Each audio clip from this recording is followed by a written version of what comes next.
Democrat of the day, our first one this time around, is State Party Chair for the Minnesota DFL and a regular contributor to our show. Ken Martin is kind enough to join us today to talk about the DFL as we head in towards this election year. Ken, thank you very much. I appreciate the time today.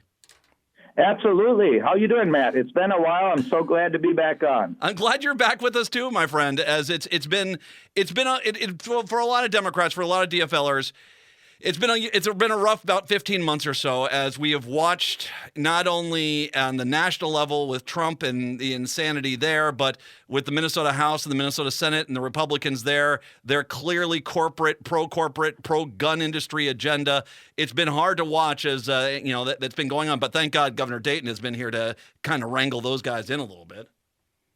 No doubt. I think clearly coming out of the 2016 election, a lot of us were hanging our heads trying to figure out what's next and how to rebuild. But, the last year, particularly in 2017, we've seen a lot of success around the country, frankly, a lot of energy and momentum that we haven't seen in decades in our party. And, the thing that gives me optimism is everywhere I go, I'm seeing people who might have been engaged in our party process 30 years ago, dusting off their shoes and getting back involved in the fight, and new voices, not just young people, but new voices, new people everywhere I go coming up to me and saying, I never thought in a million years I'd be here joining the DFL or participating in this action, but I felt like there was no other choice given the direction our country and state are heading in. And so, it's really exciting to see all of this energy out there. And of course, that energy has manifested itself in election victories throughout the country, up and down the ballot. Of course, as you know, Matt, we've seen over the last year since Trump was inaugurated, 40 red to blue flips in legislative races throughout the country.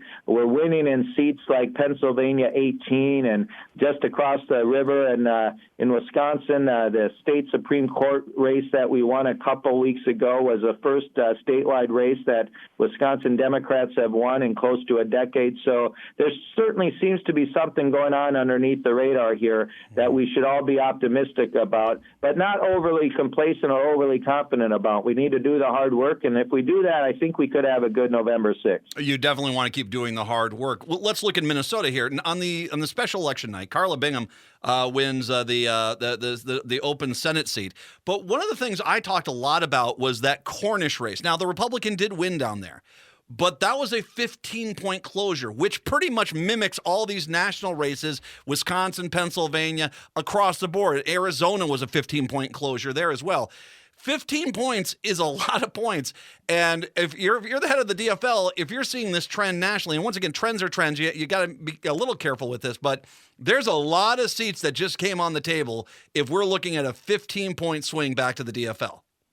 Well, absolutely. And, I think that's a perfect example. And we've seen that even in the Arizona 8 race a couple of weeks ago. We lost that congressional seat, but it was won in 2016 by 20% of the vote. And in a special election a couple of weeks ago, the Republican only won by 5%, meaning there was, again, a 15-point swing in the Democrats' favor. Actually, if you average out all the elections over the last year, the average swing towards the Democratic Party in all of these elections up and down the ballot is around 14 points. And to your point, that means there's really no part of the state or country that we can't compete in if we find good candidates with a good volunteer base ready and willing to work hard for them. And so I'm super excited. Of course, I think if you're a Republican right now, you should be really afraid of what's about to happen because, it means that Democrats are, again, in a position to compete in a lot of seats throughout this state. And when you think about the majorities that they won in the state legislature in 2016, it was not a Republican landslide in 2016. Certainly they won a number of seats, but when you peel back the layer and you look at the margins by which they won those seats, those are very close races, which again, if history is any indication here, this November could be a really good election for Democrats. All of that said, I again want to caution people about being overly confident because one of the things I believe pretty passionately is that wave elections don't just happen. We make them happen, and we make them happen by continuing this energy and this enthusiasm that we've seen, continuing to work hard. My old friend and mentor, Paul Wellstone, used to say to me, you run like you're 20 points behind, even if you're 20 points ahead. And that's certainly what we're going to do here at the DFL. And it's a good strategy. And it should be also noted, in pretty much most of these races, the Republicans are grossly outspending the Democrats, and they cannot break that 15% swing, which is a really bad sign because these are special elections. There's money to be spent there. But when we get into November, a lot of races are not going to have the deep pockets of money that they're going to need to try to offset the Democrats and their blue wave momentum. Well, I hope you're right. But, again, I think the reality is everyone's just got to buckle in for a wild ride.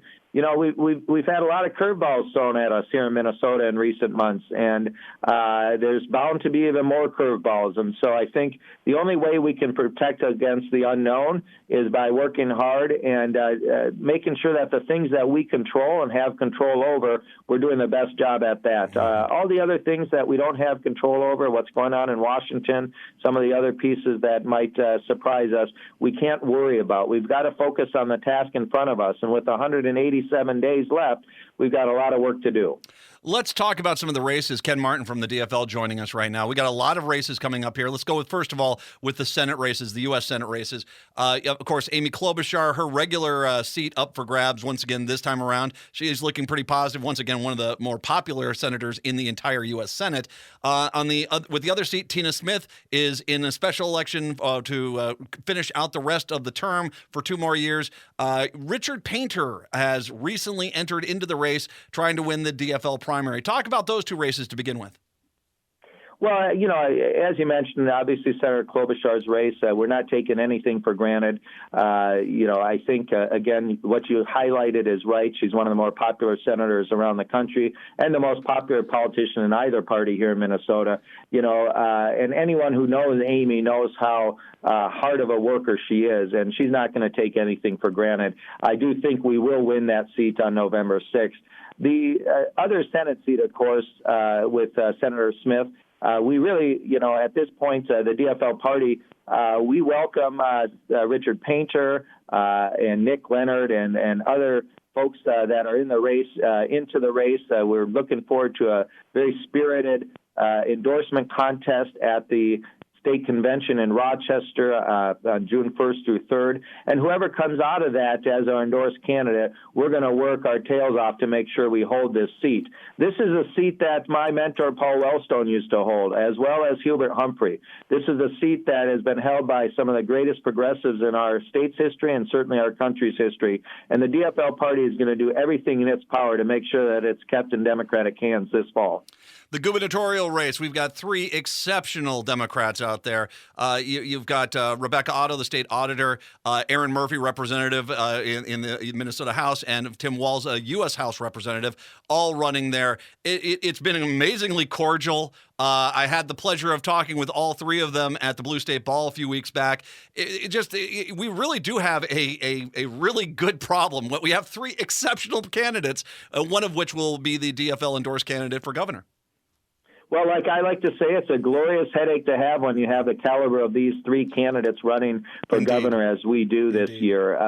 Just feel really blessed to be able to lead a party with so many great candidates who've decided to step forward, not just in this race, but in races up and down the ballot. And I'll tell you, I think folks should brace for a long day on Saturday when we endorse in the gubernatorial contest. There seems to be an equal amount of support for all 3 of these great candidates, and it's going to be a tough decision for the DFL, but I will tell you we're eager and excited to be able to come out of that state convention unified and to be able to take our message about how we continue to build upon Governor Dayton's legacy, how we continue to build a better Minnesota for all Minnesotans in this November's election. You've got Tim Pawlenty waiting in the wings on the Republican side. And I'll tell you, he's going to have to answer a lot of questions about the time he spent here as governor. And we're certainly going to make sure that those questions are asked. And we're looking forward to the debate between our candidate and Tim Pawlenty this fall. Absolutely. Don't let him escape his horrific record there. And then, of course, his Wall Street lobbying history as well. To the U.S. House races here. Obviously, 2 and 3 are looking like gems. We've got great candidates running in both of those seats, but we also have the added interest of one now being an open seat, which has been held by Tim Walz for a long time, and of course, Rick Nolan deciding not to run again up in the Minnesota 8th District. Talk about the House races a little bit. Well, I mean, just overall in Minnesota, we're really the epicenter of the 2018 elections. We have more targeted races in our state than any other state in the country, including the 4 nationally targeted congressional races, as you mentioned. We have 2 open defense in CD1 and CD8, and then, of course, 2 red to blue flips in CD2 and CD3. The top 3 Trump districts in the whole country represented by Democrats are in Minnesota, CD7, CD1, and CD8. So clearly, keeping those open defense is going to be a huge task, and it's not going to be easy. They'll probably be 2 of the most competitive and expensive races in the country, both CD1 and CD8. I'm really excited about our candidates in CD1, our endorsed candidate, Dan Feehan, who's a veteran of the Operation Iraqi Freedom, served 2 tours over in Iraq and Afghanistan, came back to serve his country as the Assistant Secretary of Defense under President Obama.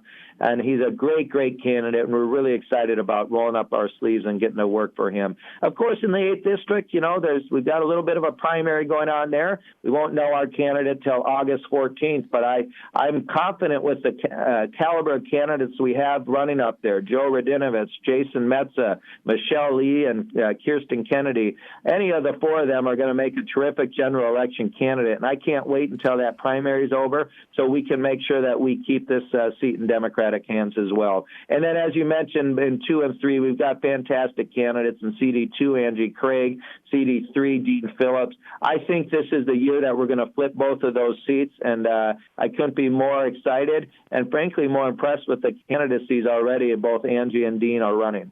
I'm actually surprised that Paulson hasn't announced his retirement already. I'm dead serious, too. I'm kind of surprised by that. Let's look at the Minnesota House. Obviously, the other major jewel up here for grabs. It's interesting. I was just reading the story of Jennifer Loon, Republican from Eden Prairie, and Sarah Anderson, the Republican from Plymouth, who now suddenly are trying to maybe look at some gun bills. Clearly, the Republicans in the metro area realize their record of being, Kurt Dout's lapdog, being the NRA's lapdog, is not going to help them. And they are amongst many. Dario Anselmo is one of them. Other Republicans as well have tried to find all of a sudden their newfound moderate nature. People shouldn't be fooled. These Republicans are once again the party of Kurt Doubt. It's the party of the NRA. It's the party of ALEC. These guys, they're trying to put on some window dressing, but the reality is these guys have zero moderate left in them, correct? Yeah, that's absolutely right. And, look, we need 11 seats to win back the state House majority. And just to give you some historical perspective, in 2006, we needed 2 seats to win back the majority. And, of course, in that year, we saw a pretty big blue wave. We picked up 19 seats in the House that year, many of them in the exurbs and greater Minnesota, seats that we ended up keeping for some time in what I would call marginal seats that we hadn't either represented in years, if at all. And so what I'm confident about is, with strong candidates at the top of the ticket, and then one of the best recruiting classes I've seen in years. To be really honest with you, I've got to give a lot of credit to Leader Hortman and how she's running her caucus campaign, because we're way ahead on candidate recruitment. And it's not just finding a warm person with a warm pulse to file as a candidate. The caliber of the candidates we have running this year is spectacular. And I have a really good feeling that we're going to be picking up not only a lot of the seats that people expect us to pick up in the suburbs, but we're going to be picking up seats in the exurbs and in the greater Minnesota as well. I tell you, Matt, if you travel around and met with these candidates, you would be super impressed. And they're already out there on the doors doing the work of talking with voters, raising the money they need to. And, just on that note, we're way ahead as it relates to, our candidate fundraising compared to the Republican candidate fundraising. So I'm really, really optimistic about our chances to win back the House. Again, not overly confident, but optimistic given where we're sitting today. And one of the things I think has been very impressive in the light of the extremely aggressive Minnesota Republican Party, we have had some stellar Democrats come out and really show their fight. It has been amazing to watch. Aaron McQuaid has been sensational. Jane Becker Finn, Peggy Flanagan. We have had amazing leadership, and once again, it's in the face of this, kind of amazing force from the Republicans, where they're trying to just jam everything down in this mean-spirited and for their own agenda ways. The Democrats, the DFLers, have stepped up, and we've gotten some great leadership that really gives me a lot of hope for the future in the state of Minnesota, for sure. Well, look, there's so many wonderful legislators out there, but the three you mentioned, what I've been really impressed with them over the years is that they recognize that when you have power and you have the ability to make a difference in people's lives, you should use it. And you shouldn't, as many politicians, frankly, in both parties do, you shouldn't always be concerned about the political calculus. As Martin Luther King said, it's always the right time to do the right thing. And that's what you see with some of these new members of the House. They're being bold. They're standing up and fighting for our values, standing up and fighting for the things that we say we care about. And, for people, I think a lot of Democrats get frustrated hoping and praying that people that they helped get elected are going to do the right thing, and then just to be disappointed that many of these elected officials are playing their own sort of personal politics and their own ambition ahead of, using power when they have it to make a difference. So I've been really impressed. We need bold leadership. We need to show people that we're willing to stand up and fight for the things we care about. And we're going to put political calculus aside and do the right thing while we have the opportunity to do that. And so, I'm really proud of Aaron and Jamie and Peggy and Ilhan and so many of the other younger legislators who are leading by example and continue to show people on the outside of the Capitol that we care about their voices and we're going to lift them up through action. Real quick, Humphrey Mondale dinner is coming up here in a few weeks, right? May 18th, Friday, May 18th at the St. Paul River Center. We're really proud to bring in as our keynote speaker U.S. Senator Cory Booker. Of course, the governor will be there, Senator Smith, Senator Klobuchar, and many of our party luminaries. And we hope that you and many of your listeners will be there as well, Matt. Go to dfl.org. That's the website, right? dfl.org? That's correct. dfl.org, and you can get information about the Humphrey Mondale dinner. Cory Booker going to be in town for that. Ken Martin, an absolute pleasure to have you back on. Please come back again before too long, okay? Anytime. Thanks so much, Matt. Take care. Take care. Ken Martin from the Minnesota DFL, Democrat of the Day. Let's spotlight him for sure.